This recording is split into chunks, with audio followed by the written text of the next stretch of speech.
Top sex tips if you want to get pregnant.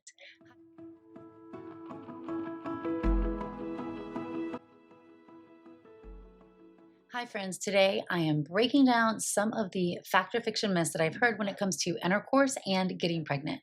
I'm Dr. Natalie Crawford, a board certified fertility doctor, and this channel exists so that you can learn more about your body, health, hormones, and fertility. So if you enjoy learning about your body, please subscribe and share. Comment below on the types of videos that you want to see so we can make sure content is made especially for you. As a fertility doctor, I get asked about intercourse and what you should or should not be doing all the time, meaning every single day. And I hear the same myths over and over, or I hear the same questions over and over. And this is stuff that is confusing and maybe no doctor has ever told you, where if you're wanting to get pregnant, what are the top tips to have sex successfully in order to conceive? So, number one, you need to have sex every other day if you want to get pregnant. This is actually false. It is fine to have intercourse every other day. It's fine to have intercourse every single day. It's fine to time intercourse with your fertile window if you know when you're ovulating. The egg only lives for 24 hours, and sperm can live in the female reproductive tract for up to 5 days. So, this means that you want the sperm there either before or during the course of the egg being released. Well, because the sperm can live long enough, if you have sex every day, there's plenty of sperm there. If you have sex every other day, there's plenty of sperm there.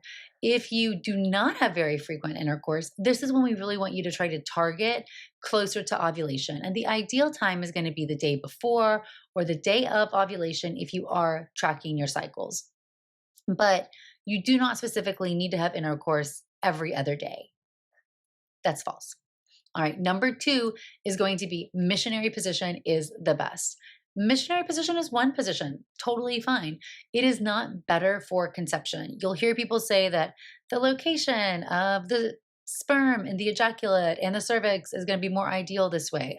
I've actually heard this say about all positions, but the truth is, any position that gets the job done, that's the position that works, meaning we need male ejaculation in order for you to conceive. So there's no better or worse position as long as you are completing the act. That is what matters. Number three is going to be orgasm. So female orgasm is always ideal. It's always an advantage, but you do not have to orgasm to get pregnant from the female end of things. Now, if you do have an orgasm, you will have uterine contractions that can help potentially put sperm and the egg closer together, but it hasn't been proven to help conception. And of course, if it was a requirement, this would be something that would stand in the way. But since male orgasm is a requirement, I always think we should shoot for both parties to be satisfied with the act of intercourse. But if you're unable to orgasm, that's not a barrier to conceiving. Number four, I want to talk about is lubrication. I have heard people say that natural is best and that you should use saliva as the best lube if you're having sex to get pregnant. And this is actually the worst thing you could do is to use saliva. Saliva is actually very toxic to sperm. When we think about sperm and we think about the ejaculate is very alkaline, and this is because the vagina is very acidic. So that alkaline ejaculate is protecting the sperm inside, and the sperm are very fragile, but we want them to stay alive and they have to swim through the ejaculate into the cervix in order to get closer to that female reproductive tract up where the egg is. Fun fact, fertilization occurs in the fallopian tube, so we have to have time for egg and sperm to meet and to get together in that location. But if we're putting lubrication in the way, that's just an extra barrier for sperm to get through. There's no lubrication that's going to improve your fertility, so that is also false. And specifically, saliva is the worst option you can use. Now, if you need lubrication, hey, you've got to be able to have intercourse to get pregnant. So if you need lubrication, just make sure you're choosing a fertility-friendly lubricant, and this is typically going to be a water-based lubricant. But you do not need to use any lubricant in order to get pregnant. And I will see this marketed all the time, but there's nothing that's going to improve your fertility to buy a certain lube. So do not feel like that is something you need to do. Number four is going to be after intercourse positions. So I will hear all the time, oh, do I need to put my bottom? Do I need to elevate it by propping up on a pillow? Or do I need to put my legs in the air? And do I need to position myself in a certain way to facilitate sperm and egg coming together? And that is not true. So you do not need to prop yourself up in any specific position or try to trap the sperm or get it into a certain way. I think that's just really something that people would say, because if you go to the bathroom and you see the ejaculate come out, then you would be worried that maybe that's the sperm in it. But let's just remember that the sperm is going to rapidly move through your uterus and fallopian tubes. There's no need to try to trap it in place. And that comes to number 6, which is hold your urine, or don't go to the bathroom right away because you're going to pee out the sperm. That is also not the case. In fact, going to the restroom, urinating after intercourse is going to decrease the risk of urinary tract infection. And again, because the sperm is going to quickly move through the female reproductive tract, there's no reason why you have to trap that in place.